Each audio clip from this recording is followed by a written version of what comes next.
बहुत सर्ज होता है। जी फील गुड फैक्टर जो है ना, वो लोग फूड में फील गुड फैक्टर ढूंढते हैं, या एक्सरसाइज में फील गुड फैक्टर ज्यादा है, and it's better for you rather than the food that you eat.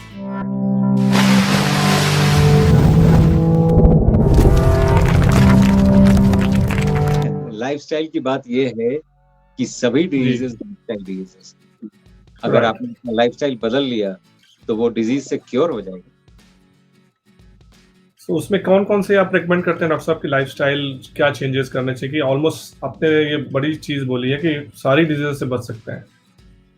आप देखें, ज्यादातर एनिमल्स को अगर बाहर रखें प्लेट से, जी, एनिमल्स एंड एनिमल प्रोडक्ट्स ना खाएं, राइट, आर्टिफिशियली जनरेटेड, क्योंकि ये सभी एनिमल्स जो हैं, अब जैसे ब्रॉयलर जो चिकन हम खाते हैं वो जी, ब्रॉयलर खाते हैं। ब्रॉयलर को अगर जंगल में छोड़ दिया जाए, वो आधा दिन भी, वो शायद 1 घंटे भी सरवाइव नहीं कर पाए, इट विल बी किल्ड। लेकिन नॉर्मल जो मतलब मुर्गा है, it will not be killed, it knows how to protect itself. या broiler doesn't know, it is a man made kind of thing. Doctor so साहब वी नीड टू अंडरस्टैंड कि ये सभी चीजें फॉरेन प्रोटीन्स का काम कर रही हैं, और ये एंटीबॉडी रिस्पॉन्स ये कर रही हैं। अगर इनको बाहर निकाल दिया जाए प्लेट से, जी, और जीएमओज जो बॉडी पहचानती नहीं, बॉडी उसको नॉन सेल्फ प्लेट करती है, तो तो जीएमओ उसके का मतलब अगेंस्ट तो बना सकती है। Most how of the can breads आप हाउ देखें कैन ना, इट जी, bread, roti, Maggi, pasta, all these are wheat generated. Right, जो व्हीट है, most of the times, in fact I will say, if you ask me percentage, I will say 90 to 95% of the wheat is GMO. Right, So this is going to generate an antibody response. और आप देखेंगे surprisingly, ऐसे patients में अगर wheat निकाल दिया जाए तो बहुत बार ऑटो इम्यून डिजीजेस कम या गायब होने लगते बिल्कुल हैं। सही है सो डॉक्टर यू साहब। Have to identify the stressor, क्या चीज एंटीजन एंटीबॉडी रिस्पॉन्स प्रोड्यूस कर रहा है। वो राइट, बहुत डिफिकल्ट है आइडेंटिफाई करना। There are many test that are, लेकिन अभी तक कोई 100% टेस्ट हमारे पास नहीं है जो ये आइडेंटिफाई करके दे दे कि ये चीज है, ये चीज है, ये चीज है। It is very difficult. Lactose intolerance क्या है? जी, the body is rejecting, you या डोंट रिक्वायर। मिल्क का एक मिथ है, I don't know whether we have ये डिस्कस्ड अबाउट इट। मिल्क का इसलिए यहाँ पे डिस्कस करना जरूरी है कि most of the times, many times in fact, vegetarians को जो ऑटो इम्यून डिजीज होता है, ये मिल्क जनरेटेड। जी, अब आप, बहुत सिंपल सी बात, हम बेचने की स्थितियों में ना जाएं। कोई ग्वाला बेच रहा है दूध, वो अपना दूध बेचना चाह रहा है, वो कई चीजें उसके बेनिफिट्स बताएगा। जैसे आपका, मैं एक वीडियो केलॉग्स कॉर्नफ्लेक्स का देख रहा था कि ब्रेकफास्ट बहुत अच्छा खाना चाहिए, ये कुछ बेचना चाहता है। कायदे से देखा जाए, इंसान अभी इतना साइंटिफिक नहीं हुआ कि दूध मैन्युफैक्चर करता है। दूध राइट, प्रोसेस होता है, मैन्युफैक्चर में, फैक्ट्रीज में दूध प्रोसेस होता है।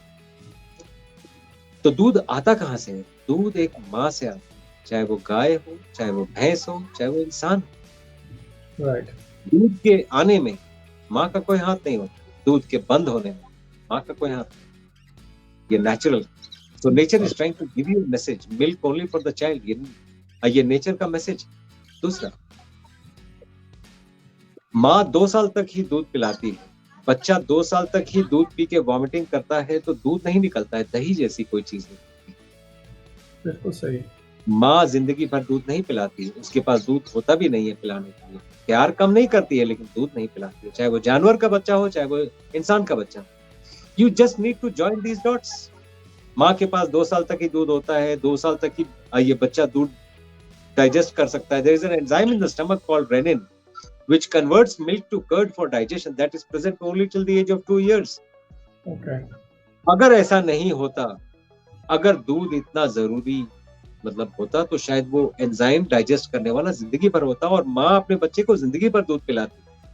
ये राइट। दोनों बातें नेचुरल नहीं है।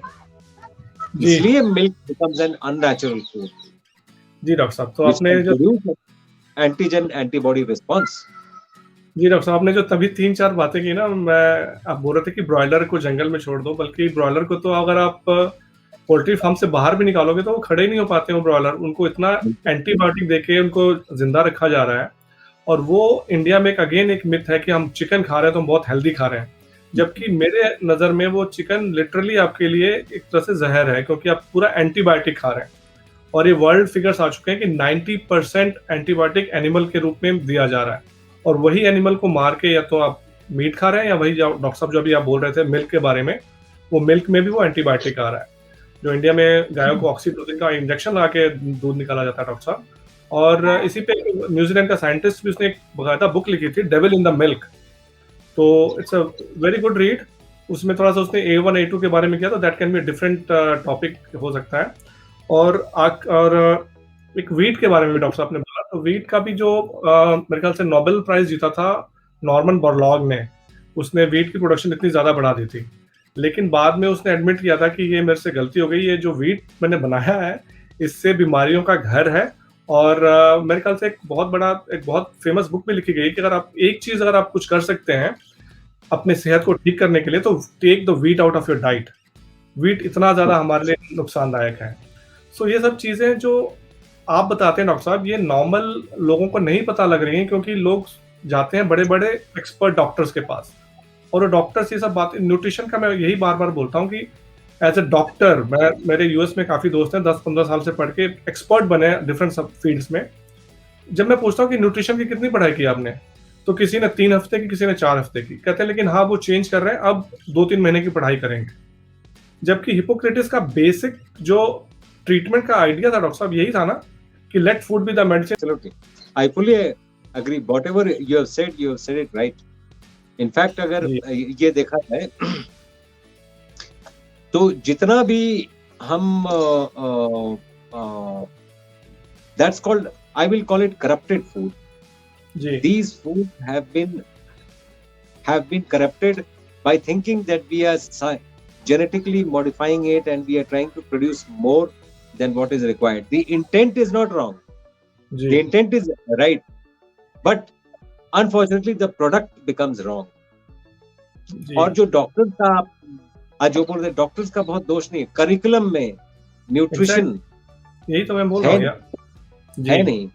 डॉक्टर्स का आप देखिए, मैं तो since we have been through it, शुरू से इतना पढ़ के, bright eyes, bushy tails, they are never there to do any harm, they are there to do good. Yeah. But जो tools दिए गए हैं जिससे वो somehow they need to be rethought. But they're doing it, Dr. Saab, and hopefully people like you will more come forward, because आप जो कर रहे हैं वो लीग से हट कर रहे हैं। आप अपना वाकई में पेशेंट्स की जैसे आप हेल्प कर रहे हैं डॉक्टर साहब, जो कि you are helping them get rid of the root cause of diabetes, cancer. You are actually dealing at the root cause. The problem is, जो प्रॉब्लम मुझे दिखती है वो ये दिखती है कि हम सिम्टम्स को हम क्योर करने की कोशिश करते हैं। तो basically we are just managing a disease, we are not trying to get rid of the disease, and that's where you are doing a fantastic job, and that's why I keep telling this to my viewers that we are lucky to have Dr. Pandey on our show, because he is actually dealing with cancer patients or diabetic patients, and he has, can I say that you have had some excellent success where you have actually deleted the disease from the root, and doctor? Yes. When I compile the data, I will come up with proofs of this, but अभी तो मैं in the process हूँ। जी ठीक है doctor साहब, तो I'll again हम उस पे भी एक बार पूरा डिस्कस करेंगे जब एक बार आपके पास डेटा वगैरह आ जाएगा, सो दैट कि लोगों को दिखे कि वाकई में कैसे काम होता है। सो डॉक्टर साहब, अब इसको रैप अप करते हैं। तो एक फूड का आपने बोला, और मेरे को एक चीज और ये भी लगती है कि अगर आप जितना ज्यादा एक्सरसाइज करते हैं, in fact exercise gives you the dose that you were talking about. Yes, उसका लिंक क्या है? उसका बहुत सर्ज होता है जी। फील गुड फैक्टर जो है ना, वो लोग फूड में फील गुड फैक्टर ढूंढते हैं, एक्सरसाइज में फील गुड फैक्टर ज्यादा है, and it's better for you. rather than the food that you eat, exactly. food that you consume. सो कुछ और ऐड करना चाहेंगे डॉक्टर साहब इस सब्जेक्ट के बारे में, क्योंकि सब्जेक्ट बहुत वास्ट है डॉक्टर साहब ये। Yes. तो अगर इंडिविजुअली कुछ अगर ये पूछना चाहें कोई भी ऑटो इम्यून डिजीज के लिए, I will try to help, but in most of the cases अगर एनिमल्स को और ग्लूटेन को निकाल दिया जाए प्लेट से, जी many times you will get a lot of benefit from autoimmune diseases. अगर कोई सफर कर रहा है तो ये करके देखने वाली बात है। अच्छा डॉक्टर साहब, एक लूपस मैंने पढ़ा था ऑटो इम्यून डिजीज में, एक लूपस ना होता है जब वो बहुत बड़ा, मतलब कैन बी वेरी डेडली, सो उसके बारे में बताइए, क्योंकि मैं नहीं चाहता कि लोगों को ऐसे गलतफहमी हो कि इसको आप घर में ट्रीट कर सकते हैं when it starts. Lupus erythematosus again क्या होता है, antigen antibody complexes multi organ failure cause करते हैं, मल्टीपल ऑर्गन्स में जाके डिपॉजिट होने लगते हैं जी। Lupus is one of them, जिसमें मल्टीपल ऑर्गन्स इन्वॉल्व होते हैं एंड ड्रामेटिकली लूपस के पेशेंट्स का, मैं एक पेशेंट का तो ये जानता हूँ जिनका लूपस डायग्नोज हुआ है, they are that lady is there and she is doing very well. हमने उसका सारा कुछ, सारे एनिमल प्रोडक्ट्स बंद कर दिए हैं, सारा ग्लूटेन बंद कर दिया है, she is doing very well. In fact उसका रीनल फेलियर था, लूपस के चलते किडनी भी श्रिंक हो जाती हैं और ये उसका रीनल फेलियर था। अब उसका क्रिएटिनिन ऑलमोस्ट नॉर्मल है, the kidney function is fine now. एक टाइम लग रहा था कि she will die of renal failure 3 years back, she is doing very well. ठीक है डॉक्टर साहब, सो आज आपसे आज्ञा लेते हैं डॉक्टर साहब, अगले एपिसोड में फिर से आपसे मिलेंगे। Thank you so much, thank you so much doctor साहब, रियली अप्रिशिएट योर टाइम। तो दोस्तों देखा आपने, डॉक्टर पांडे ने फिर से बहुत ज़्यादा ज्ञान की बातें बताई हैं और ये हमारे रियल प्रैक्टिकल लाइफ के लिए बहुत अच्छी चीज़ें हैं।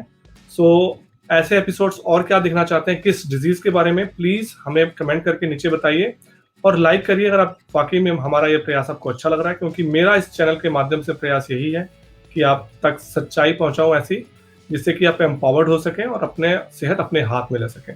सो अगले एपिसोड में फिर से मिलेंगे दोस्तों, नमस्कार।